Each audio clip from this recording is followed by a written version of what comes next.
بسم اللہ الرحمن الرحیم فصل مفعول ما لم یسمى فاعلہ. یہ فصل ہے مفعول ما لم یسمى فاعلہ کے بارے میں. مفعول ما لم یسمى فاعلہ کا مطلب یعنی وہ مفعول جس کے فاعل کو ذکر نہ کیا جائے.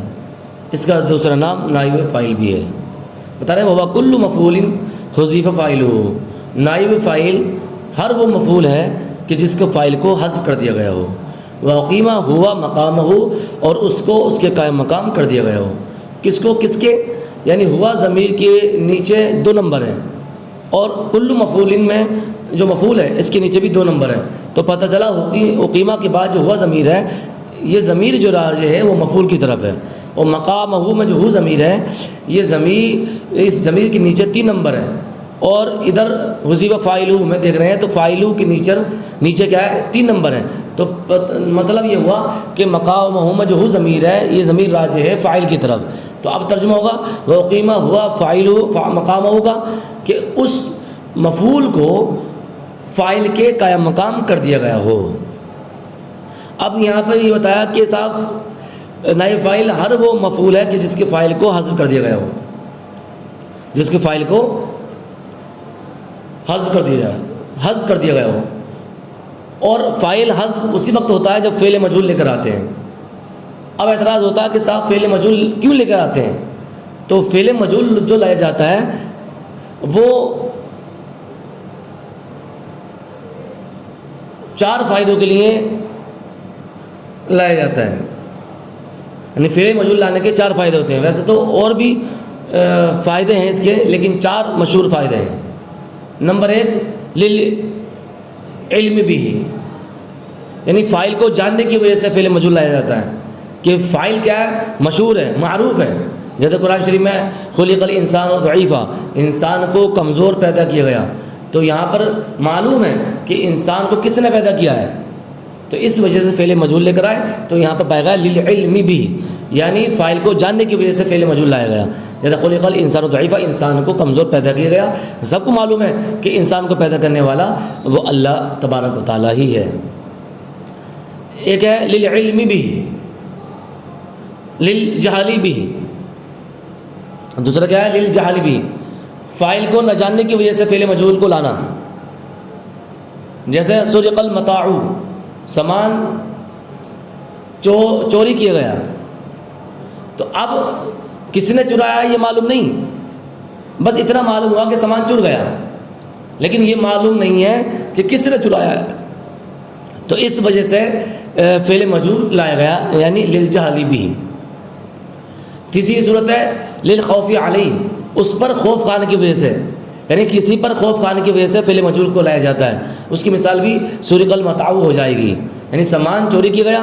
تو اب یہاں پر فعل مجہول لانے کی وجہ یہ ہوئی کہ معلوم ہے کہ چور کون ہے لیکن اس پر خوف آ رہا ہے, اس پر ڈر ہے کہ کہیں ایسا نہ ہو کہ جس کا مال اس نے چرایا ہے, جس کا مال چرایا ہے وہ مالک اس چور کو مار ڈالے گا.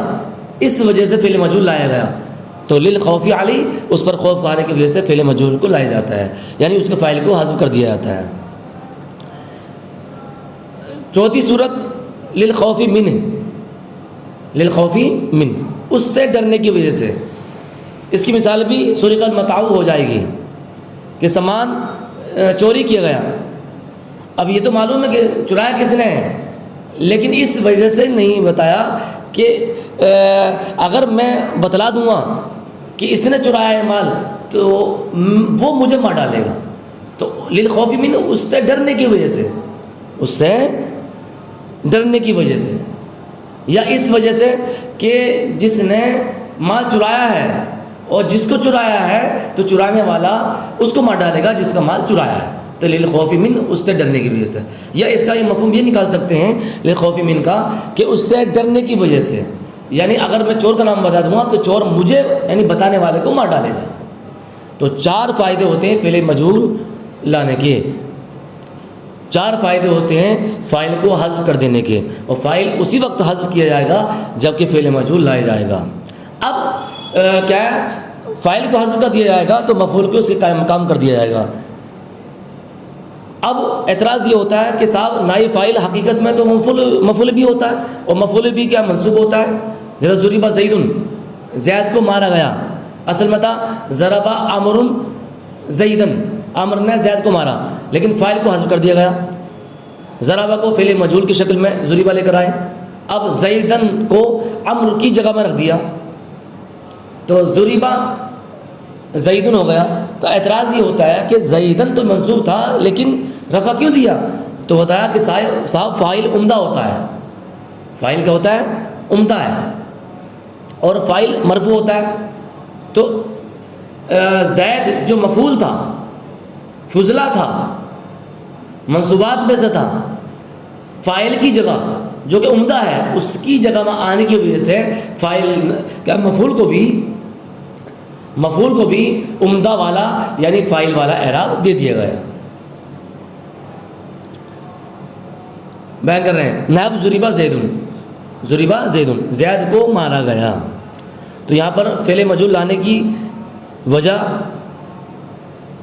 کہ کتنے سبب سے فعل مجہول لایا جاتا ہے، فاعل کو حذف کر دیا جاتا ہے، اس کی وجہ بیان ہو گئی، اور کیا ہے نائب فاعل کو رفع کیوں دیا جاتا ہے، حقیقت میں وہ مفعول بھی ہوتا ہے لیکن رفع کیوں دیا جاتا ہے اس کی وجہ تسمیہ بھی ہو گئی۔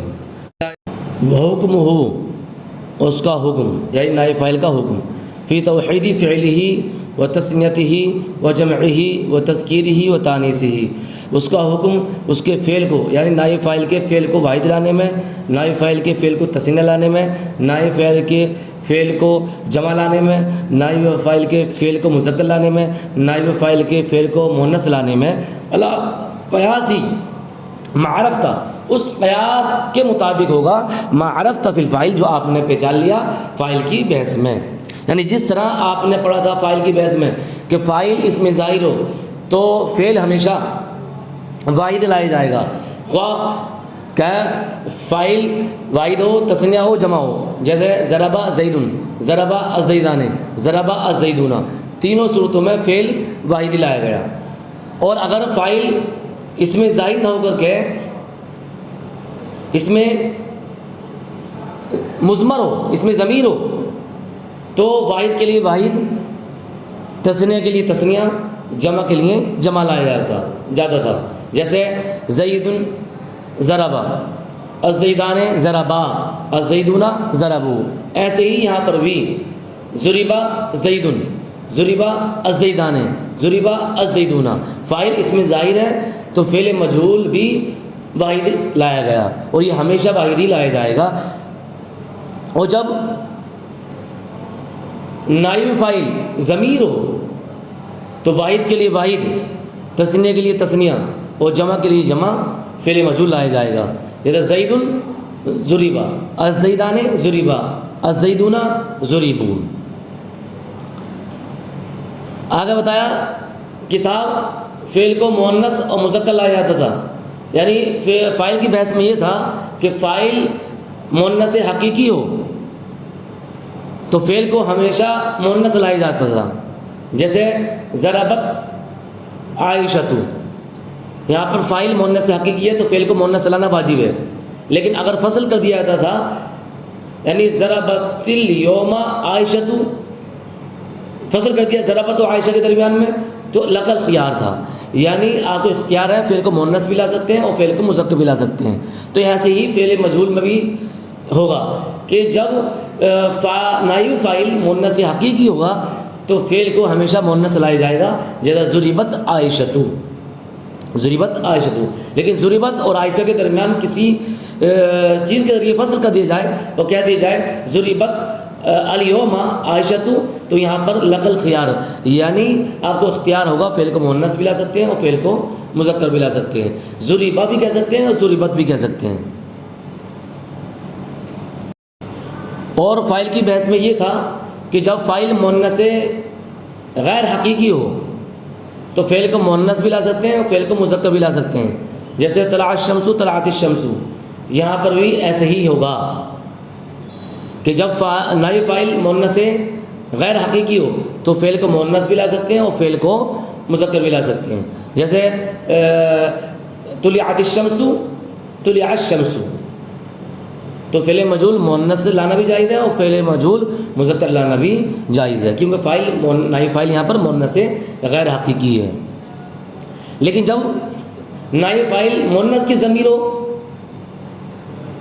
وہ ضمیر مؤنث حقیقی کی طرف لوٹے یا مؤنث غیر حقیقی کی طرف لوٹے، تو ایسی صورت میں فعل کو مؤنث لانا واجب تھا۔ جیسے الشمس طلعت، تو فعل مجہول میں بھی ایسے ہی ہوگا کہ فعل مجہول کو مؤنث لانا واجب ہوگا، جیسے الشمس طلعت۔ اب الشمس طلع نہیں کہیں گے، الشمس طلعت ہی کہا جائے گا۔ تو یہ مطلب ہوا وحکمہ فی توحید فعلہ و تثنیتہ و جمعہ و تذکیرہ و تانیثہ کا جو حکم بیان کیا تھا، بیان کیا وہ حکمہ فی توحید فعلہ و تثنیتہ و جمعہ و تذکیرہ و تانیثہ، اس کا حکم اس کے فعل کو یعنی نائب فاعل کے فعل کو واحد لانے میں، اس کو تثنیہ لانے میں، اس کو جمع لانے میں، اس کو مذکر لانے میں، اس کو مؤنث لانے میں علی قیاسی معرف تھا، اس قیاس کے مطابق ہوگا جو آپ نے پیچا لیا فاعل کی بحث میں۔ بس یاد کن، بس آپ یاد کر لو۔ واللہ اعلم بالصواب، صدق اللہ العظیم۔